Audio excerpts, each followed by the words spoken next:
All right. So lesson three, where we're gonna, as we've talked about, actually, when it comes to the Torah portion, et cetera, we really hit our stride here with lesson three. Lesson one, we talked about that life cannot just be about the pursuit of pleasure, the pursuit of experiences, the pursuit of wealth, the pursuit of stuff, because as we see that, especially in our day and age, I think we can all admit that to a certain degree, that at least here in the United States and in the places that we live, this is not the real hardship that most of us face, which is that we haven't accumulated enough stuff.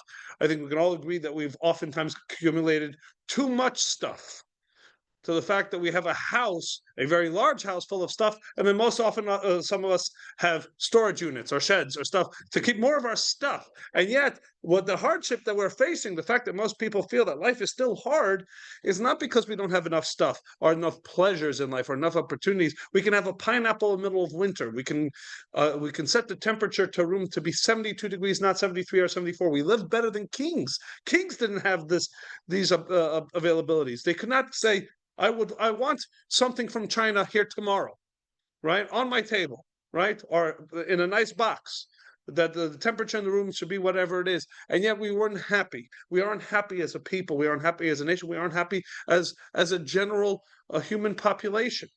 We don't find that there's a direct correlation between having all these pleasures and having all these things and being happy. And so it wasn't too hard of a leap to move to the point where we understood that life really is to add substance to our life, that we need meaning. Now, meaning, that's the twist at the end of lesson one, also falls short. As Shlomo HaMelech said, this is a man who definitely lived a very meaningful life. Was a king over Israel, brought great success to the holy to the Holy Land and the holy people, built the Beit Hamikdash, etc. And yet he writes that even in accumulating not only all these possessions but all these successes, still life was hevel havalim, hakol havel, a sentiment that we said was echoed by Tolstoy, right? After his tremendous success in becoming an incredibly impactful and meaningful individual in the way the world has continued to see him. And it wasn't that he wasn't aware. He wasn't somebody who only became well received after his lifetime. He was already in his own lifetime incredibly successful, incredibly impactful, incredibly wealthy, and yet he writes in his works that even with all that, he was having a struggle. Why? Why? Why all this? It's all fleeting. It's all he'll eventually die, and it'll all be worthless. And he eventually said, after he wrote this, contemplated suicide. So as a person this successful with this much meaning, and yet seems to still be struggling with the emptiness of life. And so then we introduced the concept of purpose. Purpose is different than meaning because meaning is subjective while purpose is objective. Meaning is after the fact, while purpose defines the fact. Meaning says, you're here anyway, you might as well fill life with something. And the biggest issue with that is that ultimately whatever you find meaningful is arbitrary. It's only important because you've decided it's important. Can you make a claim that it's objectively important? No, it's what you are filling life that ultimately has no inherent purpose. It's a big empty space, and it's going to be whatever you fill it with. And actually, when somebody arrives at peak meaning, the same way that when somebody arrives at peak success or peak wealth is when they have their midlife crisis, or they're close enough to smell it and realize that that happiness and fulfillment is not going to be in having more money or more fame or whatever it is that they hit that midlife crisis or whatever it is, and they're looking and say, what's the point of it all, right? Turns out that when you hit peak meaning, you flirt with a similar issue, which is is this in fact really meaningful and is it really important? It's important to me because I decided it's important to me, but it's for somebody else. This could become something not important. So is it actually really then important? So I've accumulated things that I believe is very important. What happens? There's a great analogy to this: the story of Chelm. Everybody knows that the city of Chelm is one of those is the construct that actually existed and actually was by those who know a little history say that in fact it was a city of very wise people, but for whatever reason it's gone down. It's become now part of folklore as a city of oftentimes lovable idiots, right? And so the stories of Chelm, the famous stories of Chelm and the people of Chelm and all their various foibles, etc. Story goes where somebody from Chelm uh, was sent off by his father to make it to be a success. So he goes off on a boat and he gets shipwrecked. And he comes, and I'm shortening the story. You can really embellish the story and tell it with great details. I myself have told this story over the course of an entire summer in a summer camp, every ride on a trip there and back. If you really want, you can truly embellish the story. But either way, the point is that so he gets shipwrecked. He ends up on an island, and the roads are paved with diamonds. And he goes and he fills his pockets and he fills his jacket and every place he has, he stuffs with diamonds.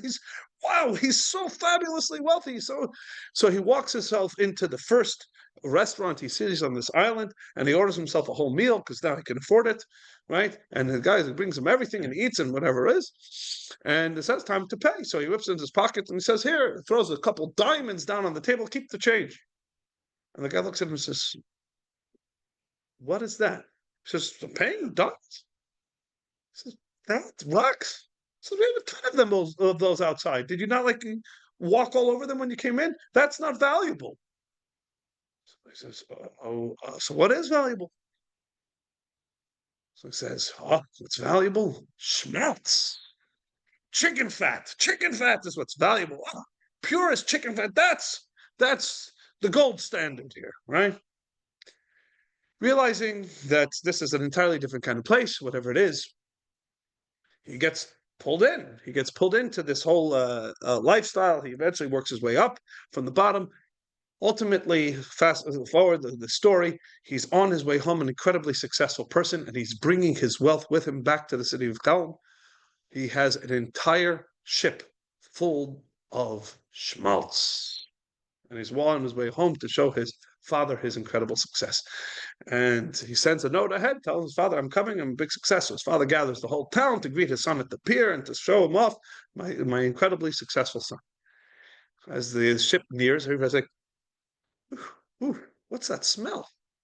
It's a hot day. There's like, something's wrong. It smells like schmaltz. It smells like chicken fat. As the ship gets closer, the smell gets even more and more overpowering. Eventually, the ship pulls into the harbor, and only the father's left. Everybody else can't stand the smell. The father comes off the son, and gives the son an embrace. He says, Dad, you'd be so proud of me. I have a hold here. The whole ship is filled with schmaltz. His father says, schmaltz. He says, schmaltz? He says, what? You told me you're wealthy. No diamonds or anything. He says, diamonds? Piff. Over there, it was flooded with diamonds. And his father says, the place was flooded with diamonds and you came back with schmaltz? And this, unfortunately, is oftentimes the way we live our lives, right? We throw away that which is actually valuable and we pick up the schmaltz. There's so much schmaltz. And it's a very good metaphor of life. But the truth is, it actually makes a deeper point that is true to what we're saying here now, which is what Shlomo Melech realized, that even if diamonds are only important because we also ascribe value to diamonds. But are diamonds inherently important? Are they really any more valuable than schmaltz? And Shlomo Melech realized ultimately that all of it seems arbitrary. even meaning. And we said, why is it that we all, that innately, deep down at our core, we have that feeling? Because deep down at our core, we are a hammer, and all we want to do is hit a nail. Because we don't exist in a space, in an empty space, that it is then incumbent on us to fill it with whatever we deem meaningful.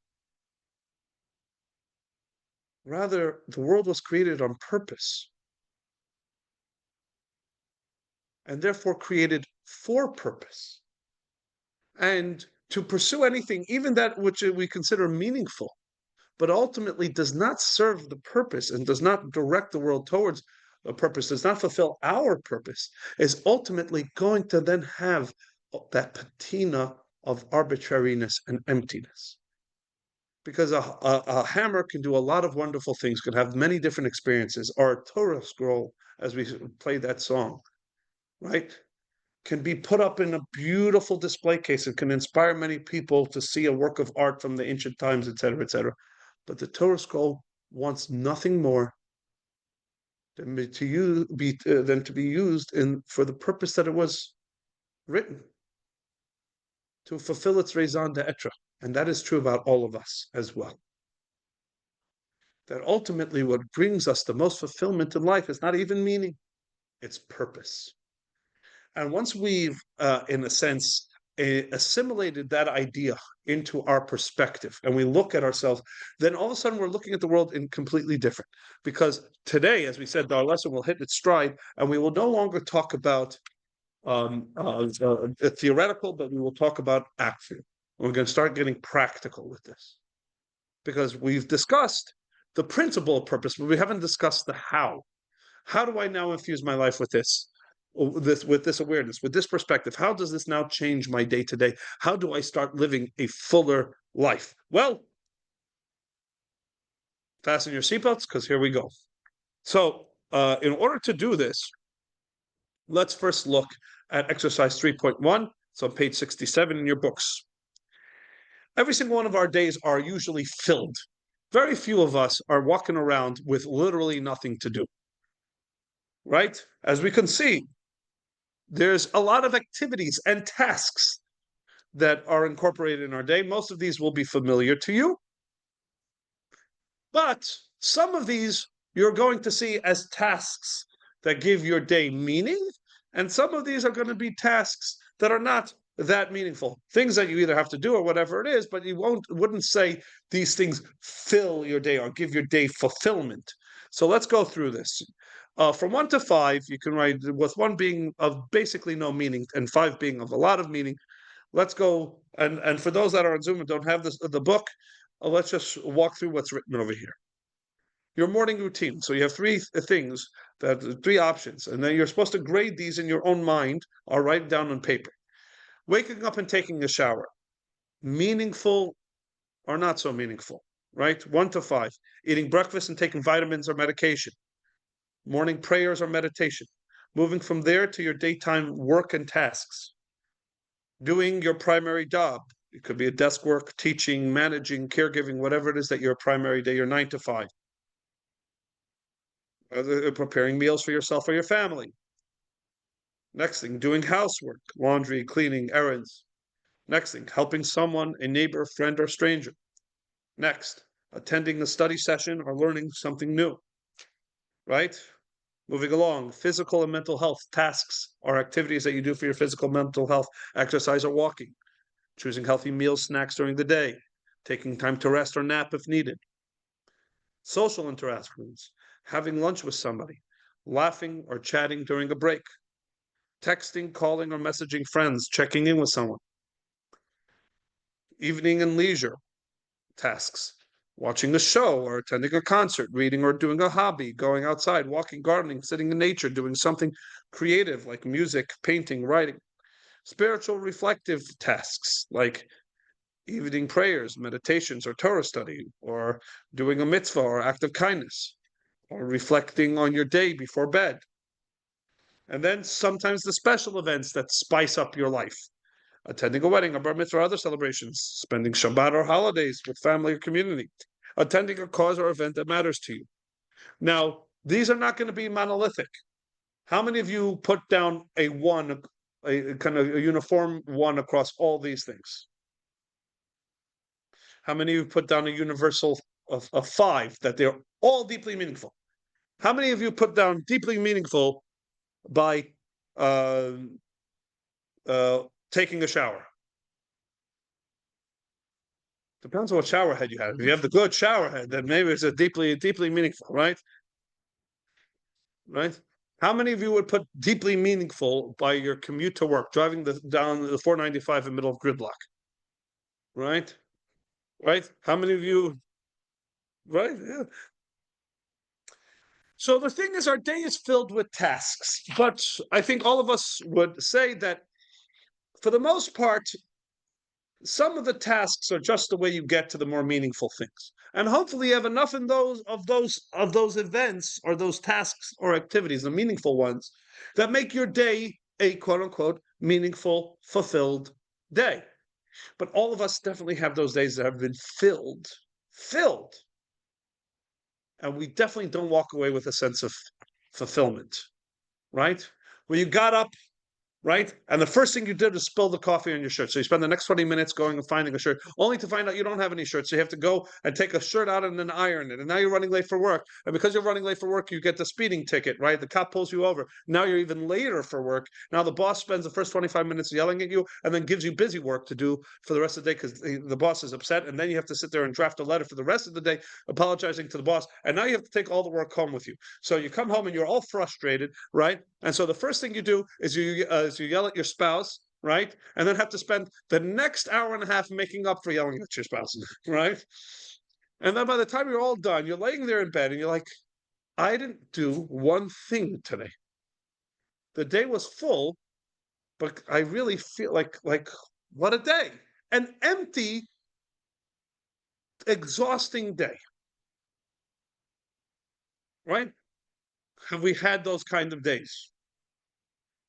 Have we had at least days that have been 50% of that, sometimes 75%? And this is something that we all grapple with, right?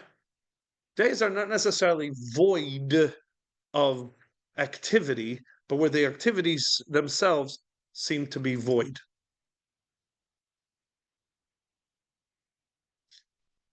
Now, the truth of the matter is that, and by the way, is it possible, and this kind of gets to Shlomo HaMelech's point from last week, that you can fill your day with things that are meaningful, that you believe are meaningful, and somebody else will take a look and say, that was all a vapid, empty day. You didn't do anything. The HVAC man you talked about in the first right class. Right. I mean, and that's the thing. This is part of the issue of just trying to fill your otherwise empty day with things that you consider meaningful. Is that oftentimes you fail and spend most of the day your day filled with things that are not meaningful.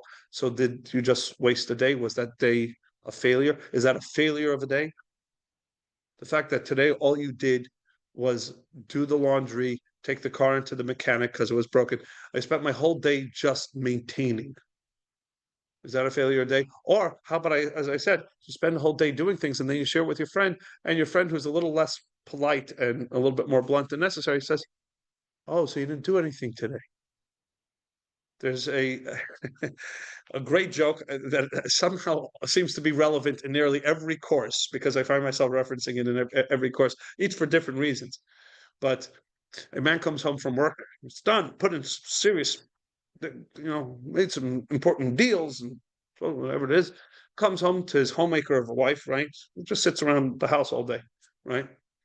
And he comes in, and first thing he notices is that the entire yard is a mud hole. Somebody had left on the hose. Now there's no, everything is it's just one big massive lake sitting in the middle and mud. And then we'll see his mud prints going from the middle of the yard into the house, right across the white carpet, up the stairs, streaks along the wall. The dishes are piled in the sink.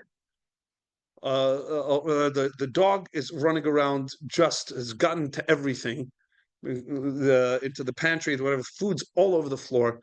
Finally, you see the kids, and the kids are two mud monsters running around, What's going on? And finally, this fellow comes into he says, what's happened here? And comes in to see that his wife is laying on her bed, casually reading a book. He says, honey, what's going on? So she looks up and she says, you know how you're always wondering what it is I do, what it is that I do all day? Well, today I didn't do it.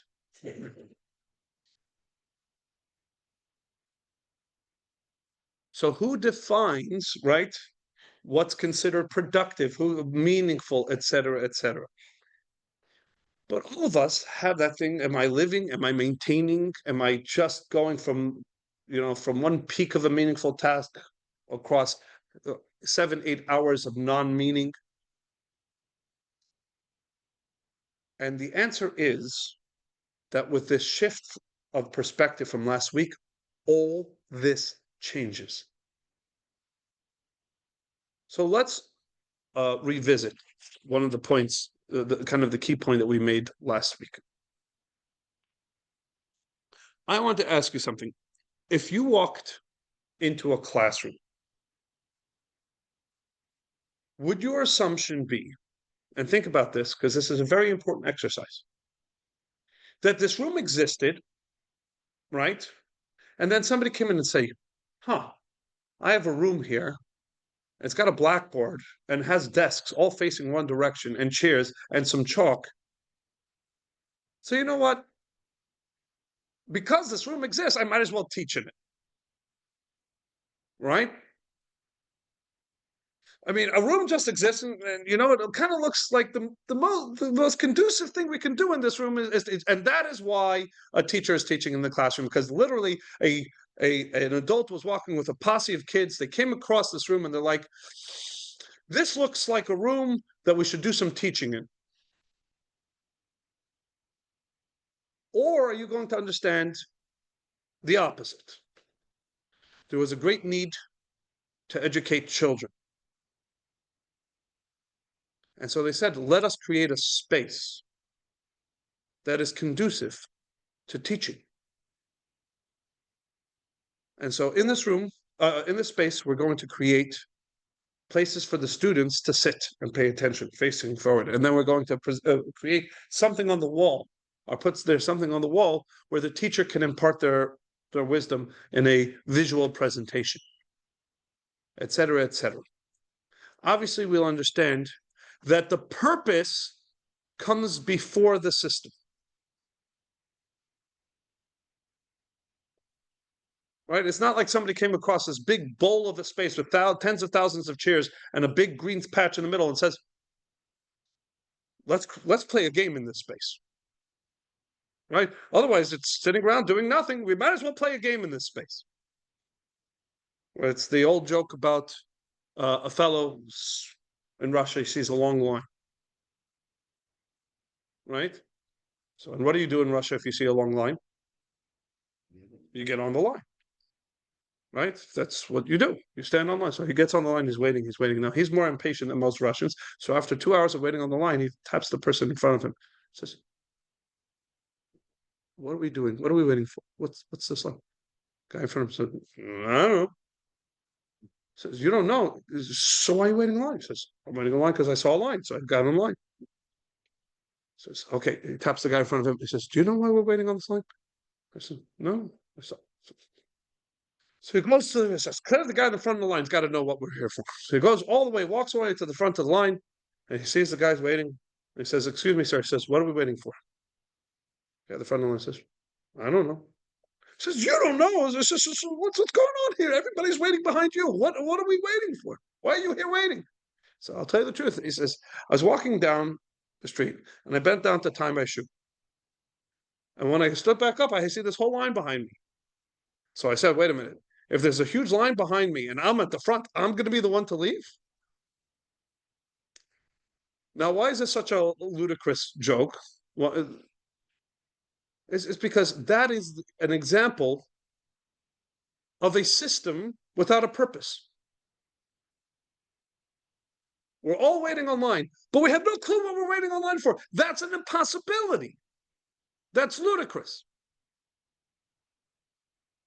a system exists because a purpose has been defined, and then the system has been built to execute that purpose. So to believe that the world came to be, and then we have to then define some sort of purpose for it, that's ludicrous. That's a backwards way of saying it. Do you understand that we are now changing the entire perspective? If you believe that the world just exists and then it's our place to put a purpose into it, then it's like saying a classroom exists and a teacher, somebody happening about it says, I might as well be a teacher and teach kids, because otherwise, how do we use this space?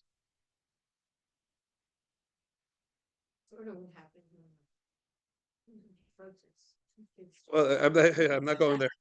We're not. But do you understand that what we are saying here is that clearly, when you look around the world, the first question you should be asking is, why has this been made to be? The world has purpose by the very fact that it exists. Its existence says somebody, some being, had an intent here and so created this world. Now I can look at certain aspects of the world and it can help me understand why it is. Like I could look into a classroom and I can say it has chairs, has a blackboard. It's probably not a place to play football. But it was built with a purpose and an intent in mind. It was built on purpose for purpose. And the same is true about our world. Our world is screaming by its very existence that there is an overall purpose to me. I was created because a creator had in mind a purpose. And this whole system has been built in order to achieve that purpose. And everything in the system has been put into it to help achieve this purpose. Now, what is this purpose? Text 1a.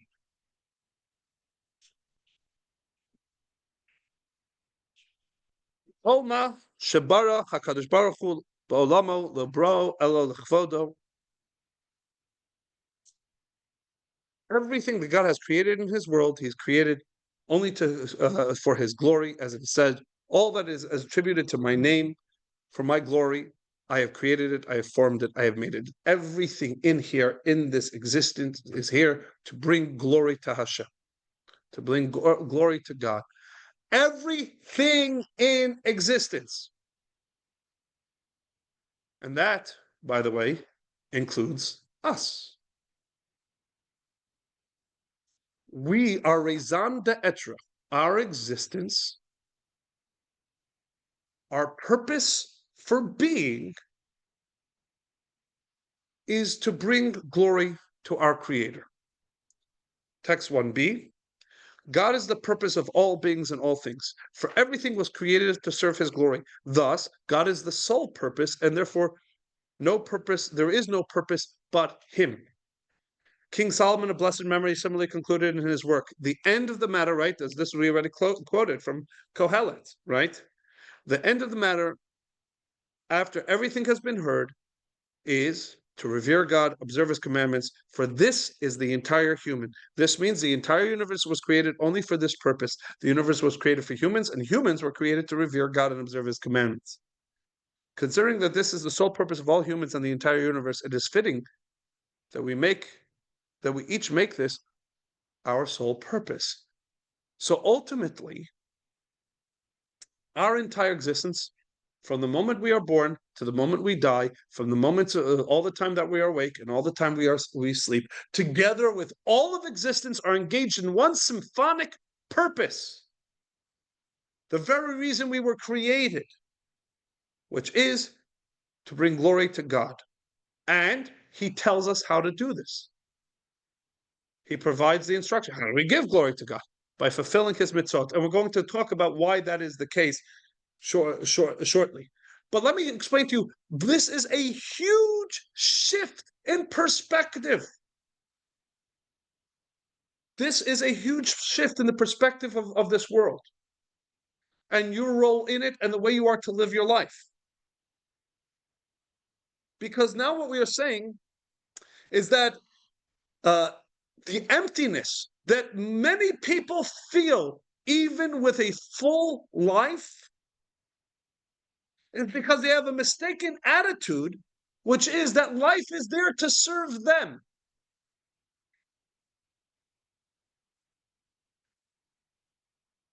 If you are living life with the understanding that you're at the center of it, that you're at the center of all of existence,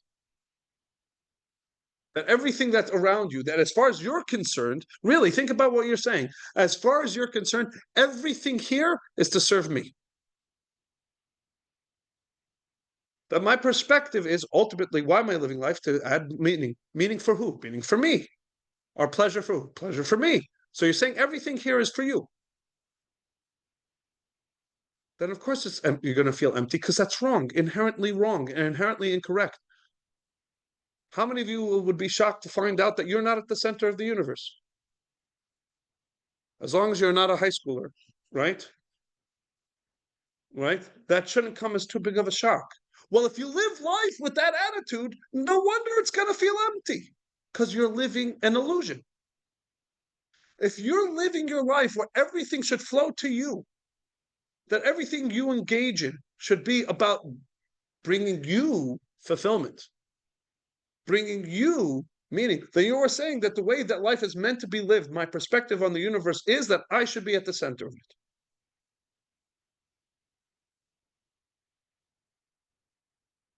Living life with purpose means I'm not at the center of my existence. I'm not at the center of my universe. God is. Turns out the universe is not it's not egocentric, it's theocentric. Now, you understand that this is very uncomfortable words to hear, because you know what? This changes what is kind of what Western values deems is the purpose and point of life. According to Western values, the purpose of life, of any individual's life, person's life, is all these words. And tell me if this rings true as to what Western values says life's about. It's about self-fulfillment, self-expression, right? Self-discovery, self. And then everybody in the West, with all the resources that they have available to them, galvanize those resources on this journey of self-discovery, of self-expression, self-fulfillment. Because meaning ultimately is still about self. It's about what I find meaningful. So ultimately it's about self and my sense of fulfillment. So who's at the center of my universe? And if you are looking at, for example, at your spouse, at your children, dare I say, at your colleagues, et cetera, as that they exist to fulfill me, that my engagement with them is because it brings me meaning. It brings me fulfillment. Then again, everything exists for you. That's what the West is trying, is the value that the West is teaching. That you should live your life with the sense that everything that's in it is there to fulfill you. Now we can imagine how easily that comes to conflict, because the person you love most thinks that everything's there for them. That you're there for them. So you compromise. Okay, I know you've got that perspective and I got this perspective, so we'll compromise. I'll 50-50. right? I'll give you a little, you'll give me a little. And then with kids, oftentimes we try to force our kids into things that make us feel right. Be a doctor or a lawyer, because I was a doctor. But because, to a certain degree, this unfortunately percolates into all things that we do because that's what we are taught. We're taught that the world and life is here to serve you. That what's important in life is you and your sense of fulfillment and the pleasure. Now, hopefully, it's more than you say. I'm not crass to think that life's just about pleasure and indulgences. But if you're saying that life is still about your sense of fulfillment and your sense of meaning, then still life is about you. You're still at the center. So your spouse is orbiting around you, your kids are orbiting around you, your job is orbiting around you, everything in your life orbits around you. I think when put into that space, we realize that doesn't ring true. That doesn't sound correct. And how easy we can be in conflict, even with those that we care most about, because we understand that they're thinking the same way. They've been brought up with the same perspective, that it's about them, that you're there to complete them. It's funny because I thought you were here to complete me. Right? Is turning to your spouse and saying, "You complete me." Is that a compliment or an insult? Oh, so I'm here to complete you. Oh, okay. It's nice. It's nice to know my role, right? Because I was kind of thinking that you're here to complete me.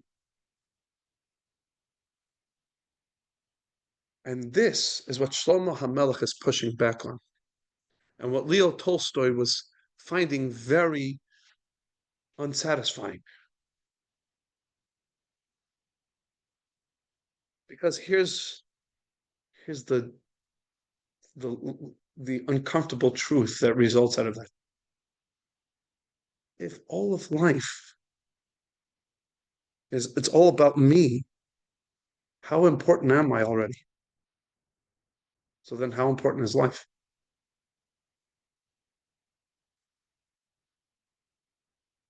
Not that important.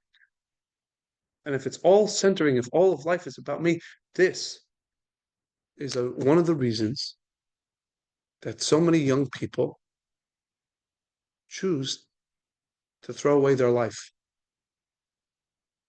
because nobody has articulated to them that their life is more than just about fulfilling them at that moment, and they don't really have a high opinion of themselves, which means they don't really have a high opinion of life. When you change the perspective and you think this way, text 2, that which I do of meaning and purpose is not to give me fulfillment, but it's so that I can serve. Why do we do mitzvot? To get God on our to get on God's good side, so He gives us what we need. How about even so we find a sense of fulfillment and purpose? Then ultimately, are you serving God or are you serving yourself? Text 2, one should not say, I will fulfill the mitzvot of the Torah and study its wisdom to receive its many blessings or to merit reward in the world to come. I will refrain from sins against which the Torah warns to be spared punishment, or so my soul will not be cut off from life in the world to come. It is not fitting to serve God in this manner. Those whose service is motivated by these factors serve God out of fear, not necessarily fear of punishment, but and also for fear of not getting something or fear of feeling empty. Ultimately, you are serving God because you found that that's one of the best ways you can serve yourself. They're not on the levels of the prophets or the wise, because those that are prophets and those that are wise, serve God to serve. Because they understand that the greatest fulfillment is not to be at the center of the universe, but actually to join the great symphony, serving that which is, in fact, at the center of the universe, to know my role and my place. Ultimately, many people would be saying what I'm saying right now is very demeaning. It's demeaning. I'm saying that you're only here to serve something else.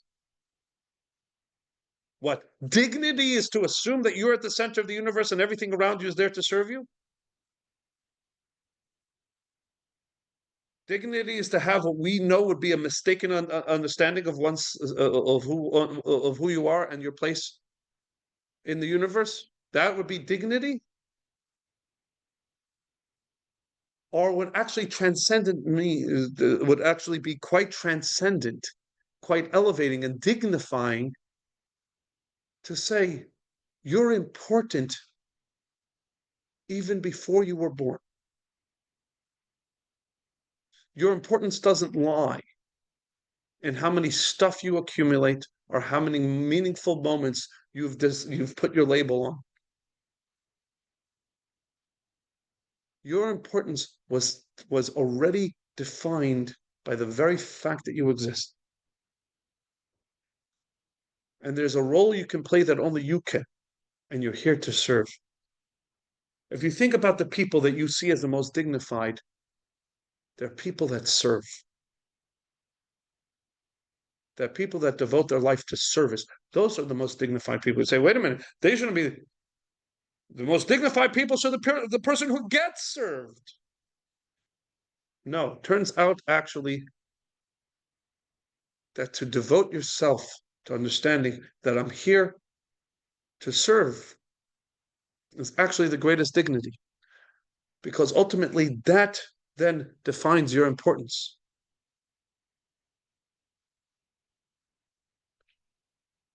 Versus, again, the idea that I am whatever I am, everything around me is here to serve me. So if I don't see myself as particularly important, then what does that say about everything else that exists? And that's the issue with that metric. So we are actually giving a sense of purpose, a sense of dignity, because we're defining that you're here to serve something greater, something transcendent, something cosmic, something holy and sacred. You are part of the existence of all of reality. You are a crucial part, an integral part of all of creation. You have a role to play along with everybody else. So you're not at odds, a whole bunch of different universes with everybody thinking they're at the center of it and therefore grabbing up resources, including your spouse, who is in the meantime trying to grab you as a resource for their universe, which they're at the center of it. Everybody is at odds with each other because everybody sees themselves at the center of the universe, when rather we're all part of a symphony, each one playing our unique and special role in achieving that which we can only achieve all together. As the unique puzzle piece that I am, together with all the rest of the puzzle pieces to complete a complete picture. And I can only do it with you. And I need you and you need me. Because our great creator needs us all.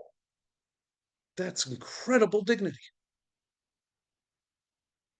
That's a raison d'etre, whether I'm having a good day or a bad day, whether I feel valuable or not. Because my value is not defined by how I see myself or how anybody else sees me, but by the creator of all. And he determines I'm valuable by having me exist at all in the first place. And it gives me a transcendent sense of my purpose. Because you know what Target realized? You ever go and hear two Target employees talking about each other? They refer themselves and says, yeah, go to that employee. How does a Target employee, how do the employees refer to each other? As teammates. An employee is only concerned about bringing home a paycheck. What's a teammate concerned with? Achieving the purpose of this team. I am part of a team and we're trying to achieve a greater purpose. I'm not in here just to get a. If you have a doctor whose only concern is the size of their paycheck that they're going to be home at the end of the day, that's not a doctor you want to go to if they don't feel that sense of purpose. Should you be a soldier for the paycheck?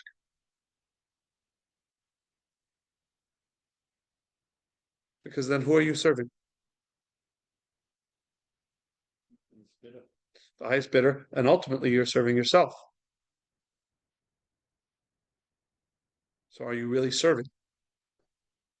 If you look at life as one big fat paycheck of pleasure or purpose or meaning or et cetera, then ultimately you're serving you. If you're a teammate and you're not an employee in life, you're saying, I am here so that together with you, we can achieve a greater purpose. This is not about me, and it's not about you. It's about us and what we can get done. It's about the purpose that we can achieve together. How many people walk through life like that? How many people are saying, I am here, my life is about what I can give, not about what I can get? Truly. Not even what the meaning that I can get from what I give. That's still about what you can get.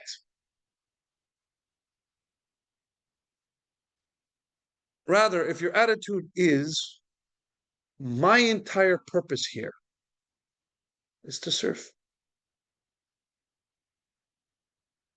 then you have transcended yourself. You have transcended yourself. And let's talk about the impact that can have on life.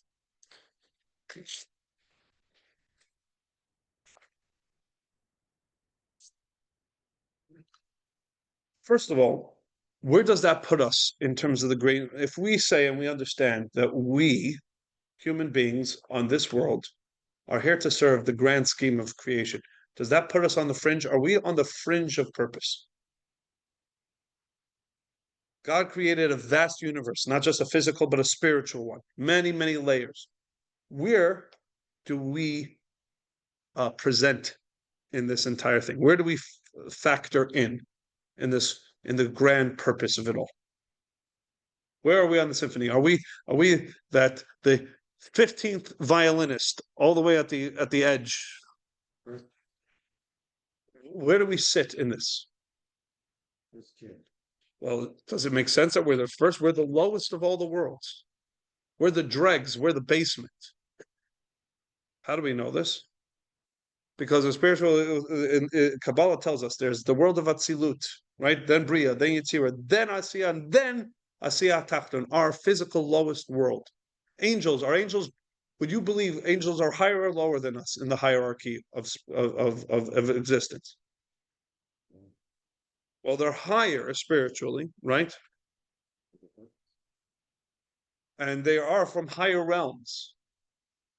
So if we are lower than angels, then most likely we are further removed from the center of purpose than the angels. We play probably some fringe aspect. Our existence, we're the Pluto of reality, right? We're all the way at the end, one would assume.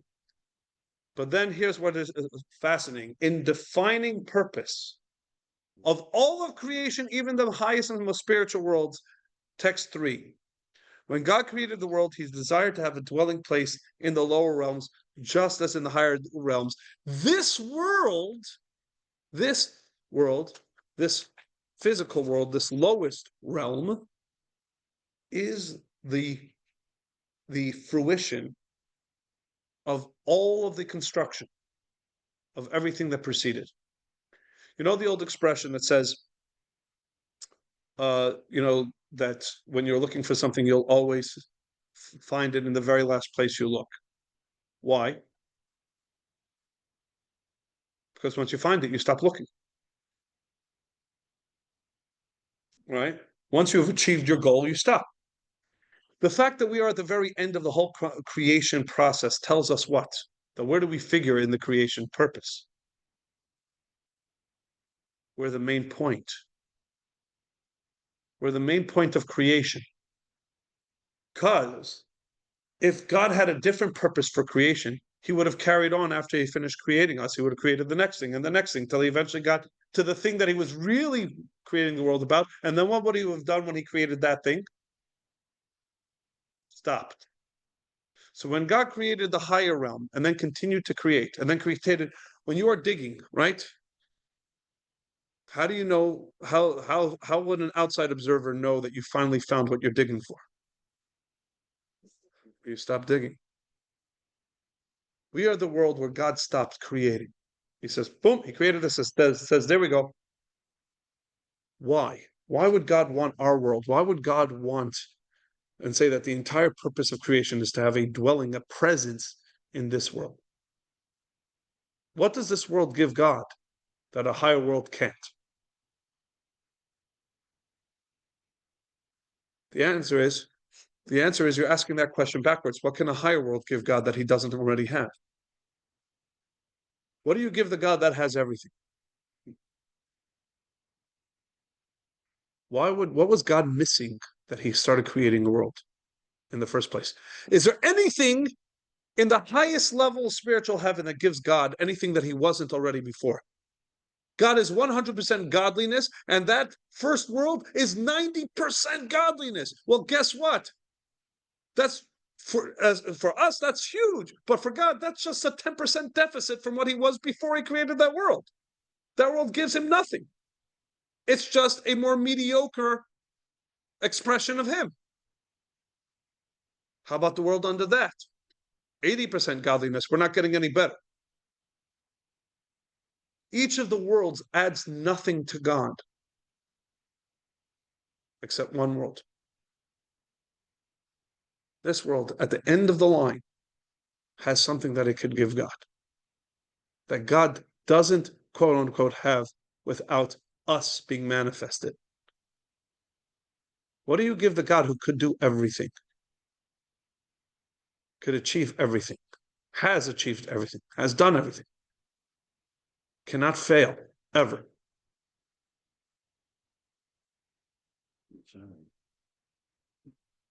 What, but philosophically, not an object.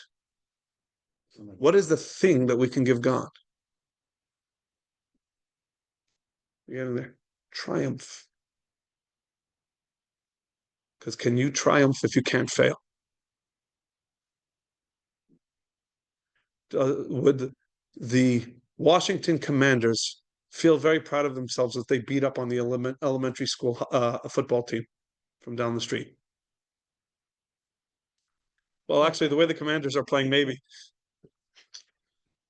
But the principle of the matter is that all the levels of heaven that are just reflections of God don't add anything to God because they can't help but be devoted to God. The same way I don't feel particularly close to Siri because it does everything I ask it to. It has no choice. It's programmed. There's no triumph in Siri doing what I asked it. This world is low enough that it has the ability to fail and turn its back on its purpose and on God. As we see, it has the potential for evil. It has the actualization of evil. So what does that make every act of devotion? A triumph.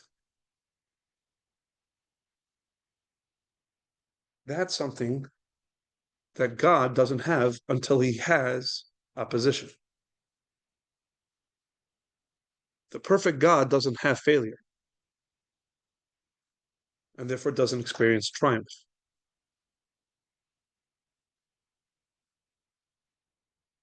The perfect God in a perfect doesn't have betrayal and therefore can't experience devotion. This world is the purpose of all of creation. We represent the epicenter of the entire purpose of all of existence. Could there be any greater sense of dignity? Everything was created, and that's what the expression is over here. By the way, everything I just said is summed up is text 4.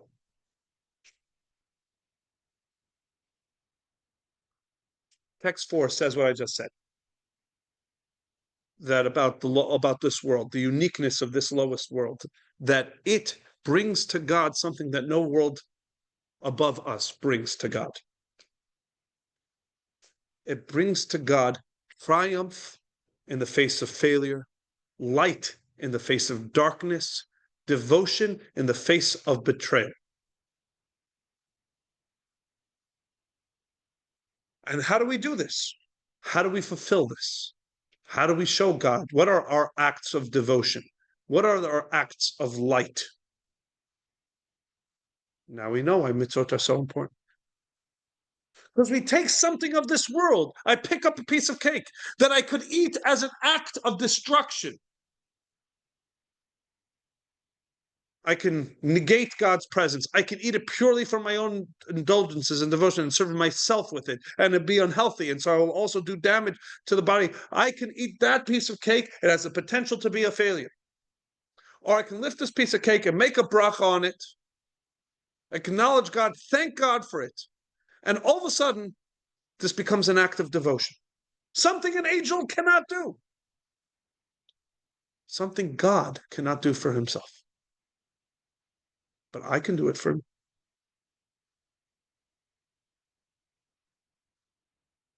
This mitzvah.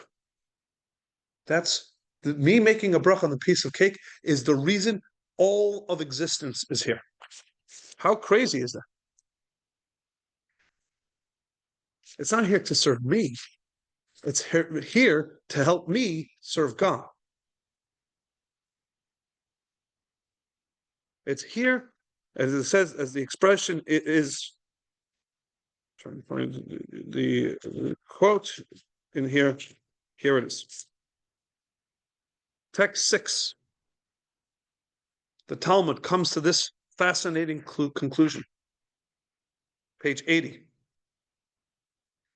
Everything was only created to serve me, and I was only created to serve my Creator.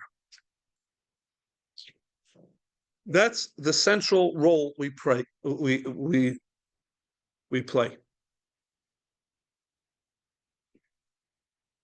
Everything here, that piece of cake, which means the wheat,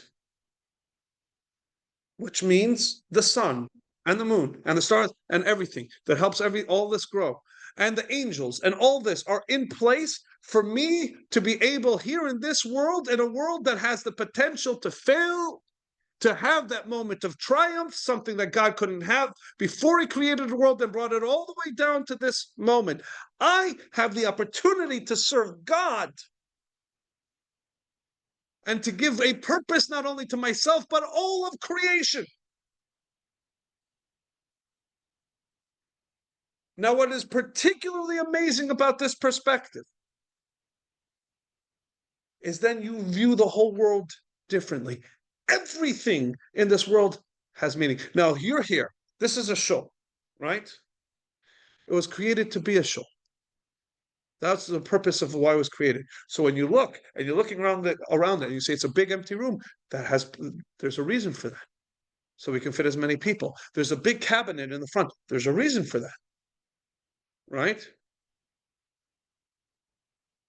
Now, this room is also repurposed as a classroom for kids.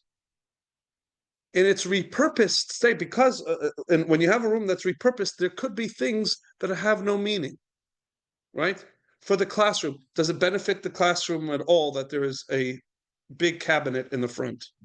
What does that serve as far as the classroom? Nothing. What is the high ceilings? Does that serve a classroom? No, it actually is probably would be better if it's a little bit more cozy and a little closer. But it's a repurposed space. It wasn't tailor-made. But a hospital, tailor-made from the get-go to be a hospital, everything in that hospital you'll be able to point at and say, Somebody will be able to, so why are the doors this wide? Oh, because they have to be able to fit gurneys in. Or hospital beds, right? Why are there so many outlets on this wall? Are these waste? Is this waste? No. This was built, purpose built. Everything in here has a reason and has a purpose. From the material that the wall is made of. A proper architect, when they come in, when we were discussing designing the space, you know what the architect did as he properly should have? He says, I want to, because before I even start designing, I want to spend a couple of days in your community. I want to exist. I want to immerse myself in your purpose. So that later when I design the space, I design a space that's best suited for your purpose. And that will affect everything from the size of the lobby to the paint colors for the wall to the heights of the ceiling. Every single element will be purpose built, will be purpose made. Well, if God is the master architect of this world, and this world is not repurposed, in fact, God recreates the world every second to fulfill its explicit purpose. What does that say about everything in this world? That everything in this world has purpose. Everything in this world is important. Which also makes a point, and this is a fascinating one, that everything in your day is important. Go back now and look at exercise number 1 that we started the lesson with, about all those things in your day. And you ascribe levels of meaning to that list. Brushing your teeth was probably did not get a 5 as the most meaningful thing you do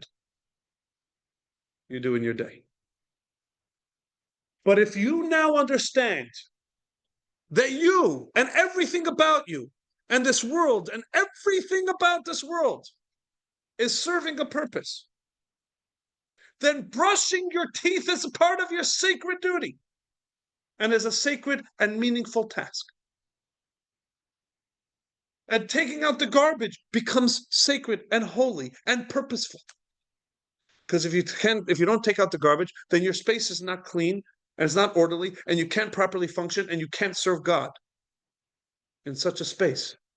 Taking out the garbage now all of a sudden has meaning.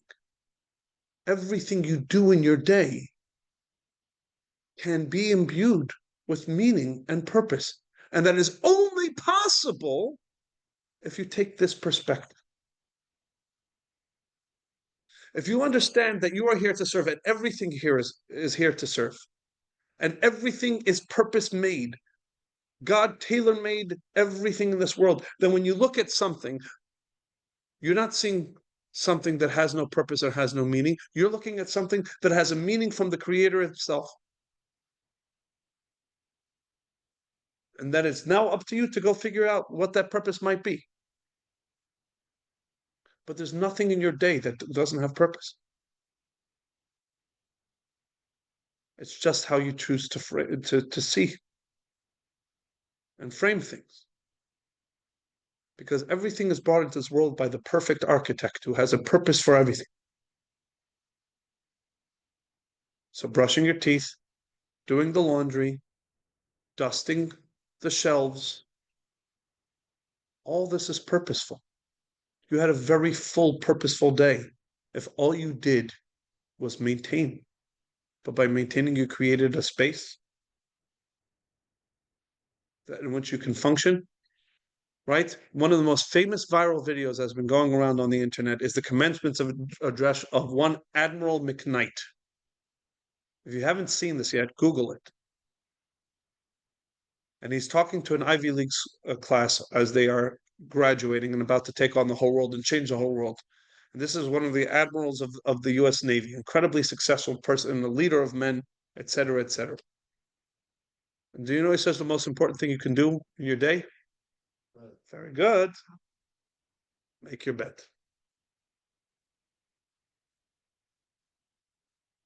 Why? I'm off to bigger and better. Who cares about my bed? Because it immediately says what? That I have to live purposefully. I have the right to neglect my bed. My bed is part of my is part of what God put into place for me to achieve my purpose. How do I neglect anything? How do I consider something menial? The Kohanim in the Beit HaMikdash fought over who got to dust the ashes off the top of the altar. Janitorial work. But over there in the temple, it's so easy to see how that is part of the divine service. If we don't dust those ashes off, we can't start the new day on the altar. That is holy divine work. Well, the same is with the dusting of your living room. Because you are here to serve, and this is part of your service. That's holy, important work. Nothing you do is mundane. Nothing you do is empty. So instead, how remarkable of an idea is this? We're shifting the entire perspective. Instead of trying to tell you how you can go find meaningful things hidden wherever they might be, and to try and tell you how to prioritize, to do things that are meaningful and to push aside the things that are not meaningful, what we're telling you here now is by switching the glasses, you will realize that everything you do is potentially meaningful. Because everything you do is part of your purpose. Because God don't create no scraps. And we're going to point this out in a very fascinating aspect. Do you know in the temple, it was not allowed, you were not allowed to show poverty. Where there was no silver when you could use gold in the temple. There was no fixing something rather than getting a perfect new one if something broke. Because in the temple it was to that highest standard. This is the house of God, and so everything had to be of the highest standard. Text 8, Ein aniyut b'makom ashirut.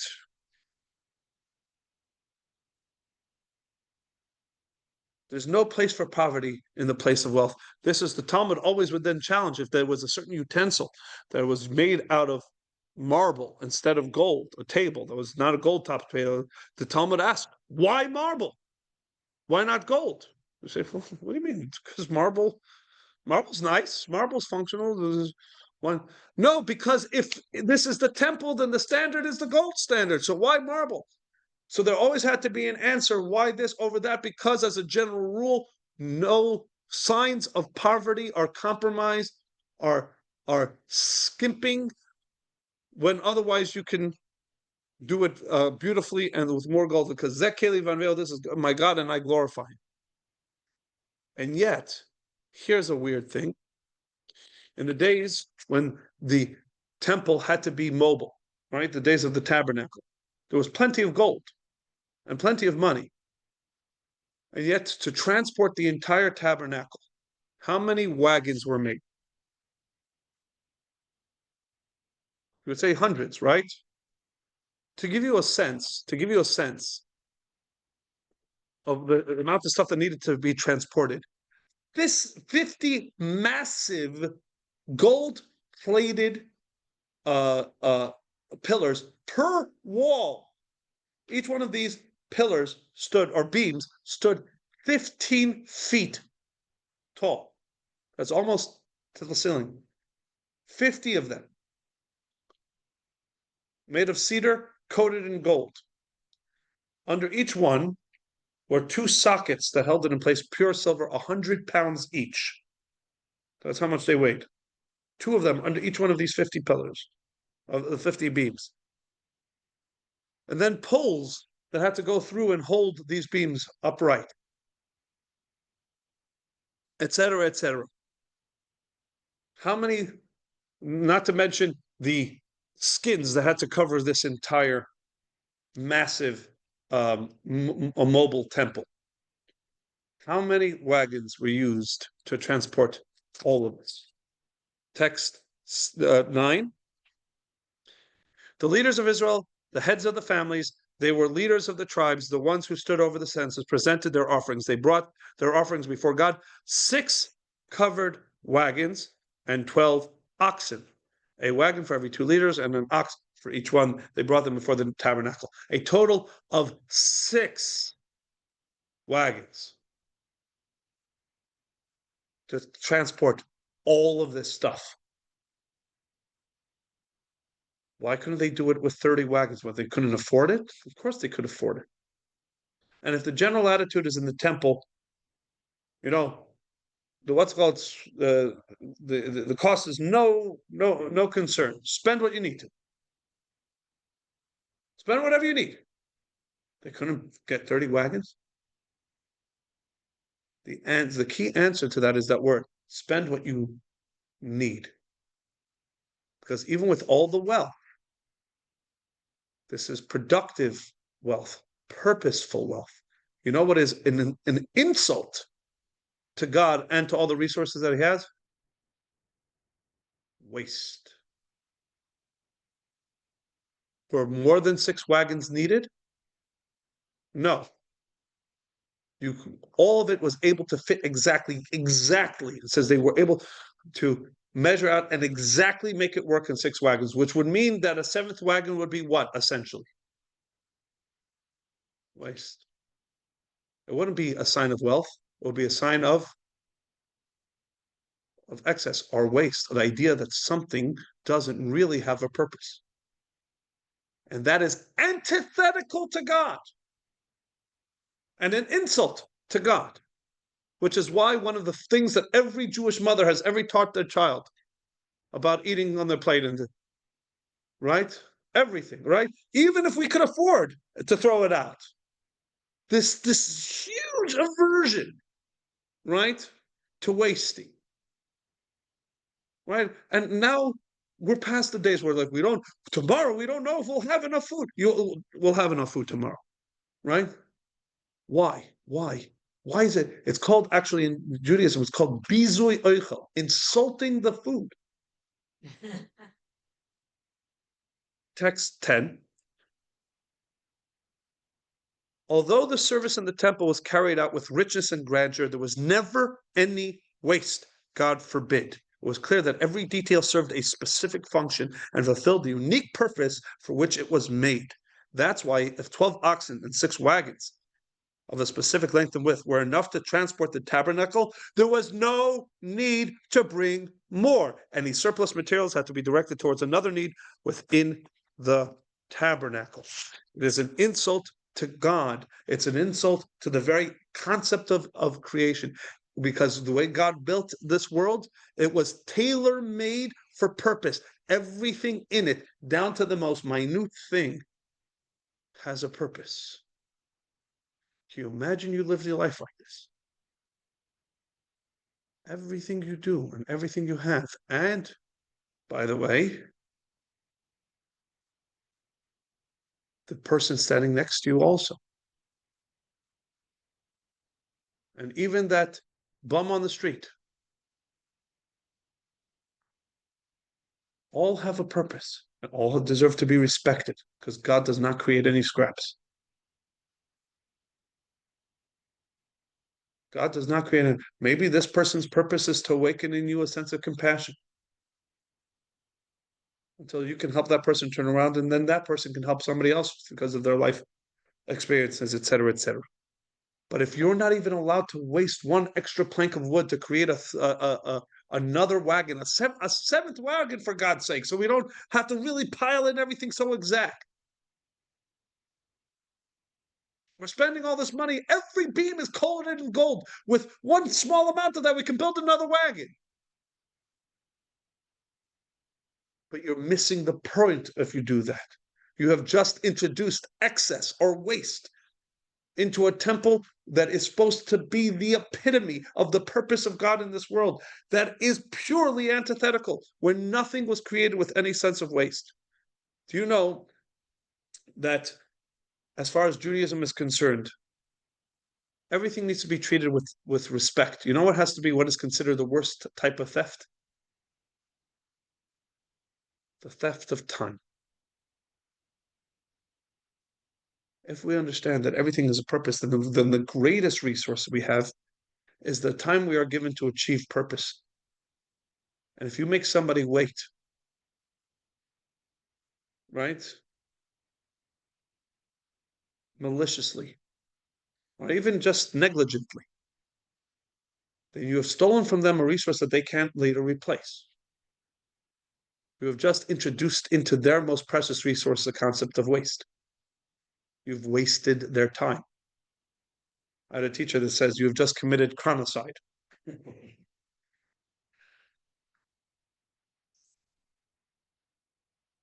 says that is the worst type of murder, the murder of time. Now, if you can imagine, what ends up happening though for a lot of us is that we can start our day very purposeful and meaningful and because of whatever it is, and then something happens or whatever it is, and a couple days in, and our life is chaotic and is going in all these disparate directions. If we understand that we're supposed to live a life with purpose, then you know what becomes an absolute must? There must be every once in a while an opportunity to rise above the fray, to get the 1,000-yard look, to once again reestablish the cohesiveness and the general purpose to your life so that you can then go back in and be successful in executing that. Every once in a while, you need to pull out from the rigmarole, from the doing it, get your head straight again, right? The team meeting, right? That needs to happen. And say, guys, let's remember what we're doing here so that every act we then do can maintain and be imbued with that sense of purpose. It should happen periodically, right? Like once a week or so. Once a week, we're not engaged in all the productivity we're doing so that we can spend one day reminding ourselves why we are doing it. What's our purpose? Wouldn't it be great if it was built into the system that one day a week you should not be engaged in your tasks so that you can remind yourself of the cohesiveness, the why, the executive day that will bring back a cohesiveness, dare we say, a serenity, a purpose for the whole week. Wouldn't that be the right way to do it? Wouldn't that be an absolute must? And I hope by now you've gotten where I'm going with this. Right? 12a. The heavens and the earth and all they contained were completed. And on the seventh day, God completed the work which he had done, and he rested from all his labor. Right? Wait, did God rest? Did God complete his work on the seventh day, or did he complete his work on the sixth day? So why does the Torah say that he completed it on the seventh day? Vayichulu bayom hashvi'i, vayichal Elokim bayom hashvi'i. He completed. Was God creating something on the seventh day? Text 12b, very good. What was the world lacking on the seventh day? The world was lacking rest. The Shabbat came, and with it came rest. With that, the work was completed and finished. God did create something on the seventh day. He created rest. Our Bar said he created serenity. He created the day of Shabbat. Because when your life is purpose-driven, when you understand that all of existence is purpose-created, and that is how you have to live your life, not just filling it with disparate experiences. If life was an empty space and fill it with a collection of experiences that you can find meaningful or whatever it is, then what's the need of Shabbos?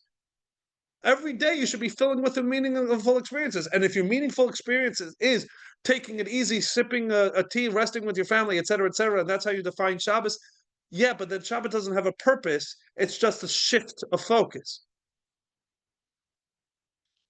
You're just collecting a different type of thing on Shabbos. Then Shabbos is not a holy day.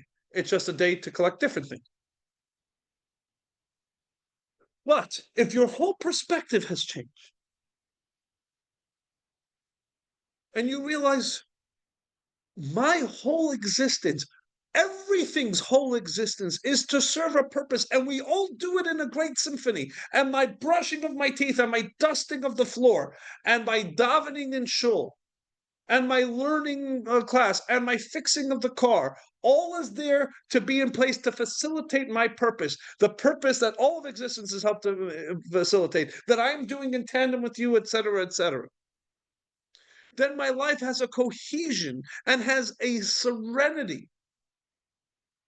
Because no matter what happens or what befalls me, I can find purpose. If I find myself all of a sudden in the doctor's, in the emergency room, when I thought I was going to go here, then I remember that God is the perfect architect and is recreating the world every single moment. And if he's recreated me in the hospital room, then this is where my purpose is. And I can have a sense of serenity, knowing that the plan hasn't been derailed, my life hasn't been derailed, my life is not now filled with experiences that are not meaningful and empty and that. This is my purpose now. Let me go figure it out. This moment is just as meaningful as the place where I thought I was supposed to be. In fact, it's more meaningful because if I ended up here and not there, this is where my purpose is. This is where my meaning is. And when, after a couple of days of existing in the space, you lose that focus, you lose that and things start to fray, Shabbos comes in the nick of time to remind you, no.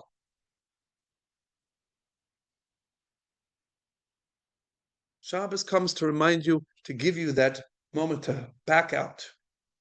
Remind yourself, take stock again, so that when you plug yourself back in, you can live your life in this purposeful way. And if you can do this, if you can achieve this, then you don't have an empty day in your life. Then you don't lose your serenity. Because no matter what comes out of left field, it's not out of left field, it's exactly what's supposed to happen. And I don't spend so much time saying, woe is me, because I thought I was going to have that. And because who am me? Who am I? I'm here to serve.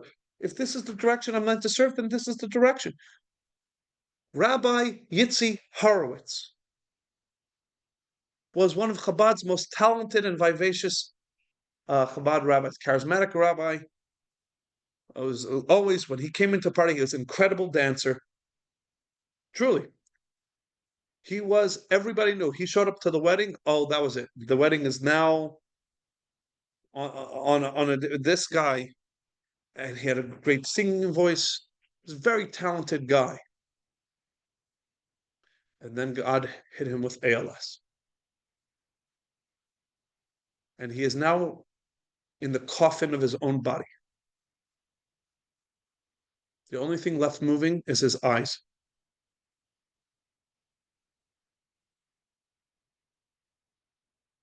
Can you imagine? If there's anybody who has a right to feel bitter about life, is this Rabbi Yitzi Horowitz, who had his entire life derailed. And yet, here's the way he referred to it in a long letter that he wrote with his eyes, with a machine that has his eyes go look at, tracks where his eyes look, and he spells using his eyes. And he writes what would take somebody a page of writing, which would take somebody 20 minutes, takes him a half a day. And he writes to teenagers, to a group of to a Shabbaton of the C-Teen Shabbaton. And he wrote a letter to the C-Teen Shabbaton, and he said, "When God gifted me with ALS, how could you say that, even platitudinally? How could he mean that?" He said, "Well, Ultimately, if his entire purpose, of his role and everything he had when he was able to walk and he was able to dance, and ultimately was not about the meaning that it brought him, but about how he could achieve purpose. And always questioning, we should always question, am I achieving purpose with this? Am I serving with this? Am I serving God? Am I serving my greater role? He says, ultimately, I had an influence on my community in Temecula, California. Now with ALS, I get to inspire tens of thousands, hundreds of thousands of people. Life for me is significantly harder. But I see purpose. I see the way I serve. And so God had it in mind for me to serve this way. So is my life emptier now?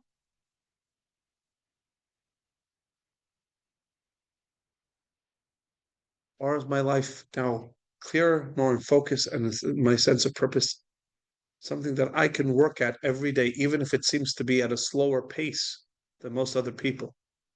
But tens of thousands read what he writes weekly. Every week he writes a Devar Torah with his eyes. And it goes out and tens of thousands of people read it. I have the use of all my limbs. And I try to, and if 100 people read my thing without falling asleep while reading it, so how do you measure the value of your life? How do you measure what's meaningful? How do you measure a life that's fulfilled? Well, I think Yitzhak Horowitz has figured out the secret to life. If he's a person that could be in the coffin of his own body for the past 10 years and be a happy person,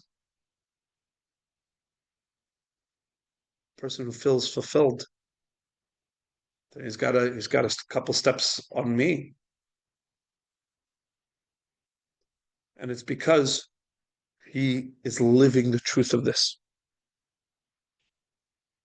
So all of us should really try to practice to radically depart from what Western values has told us to think about, which that all roads end with you.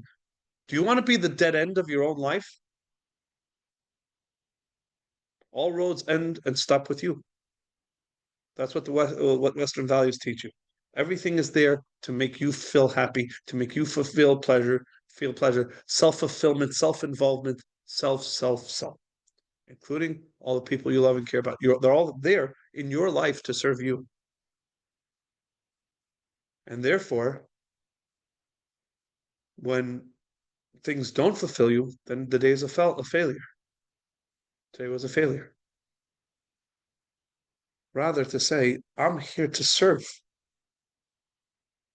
God created me with purpose and meaning way before I started defining that. My goal is not to fill my life with meaning. It's to find out what my meaning is and what my purpose is and how best I can execute on that. And then if I have a sense of that, everything I do that leads up to that, that's just as purposeful and just as meaningful, from making my bed in the morning, to maintaining my car, to taking the dog on a walk, to giving a kiss to my wife, to engaging with my kids, to paying my taxes, to filling out that spreadsheet. All of it is full of purpose, cosmic, sacred purpose. And if I ever get too caught up in it, I have this beautiful thing called Shabbos that helps me.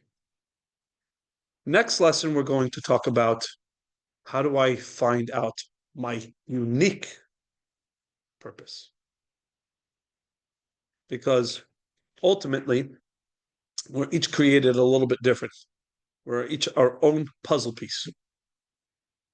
And each puzzle piece is just a little bit different than the one before. How do I kind of figure out what that unique purpose is? All right, everybody. And when we pick this up next week. And as they say in Yiddish, au revoir. Thank you, Rabbi. Good night. Good night, everybody.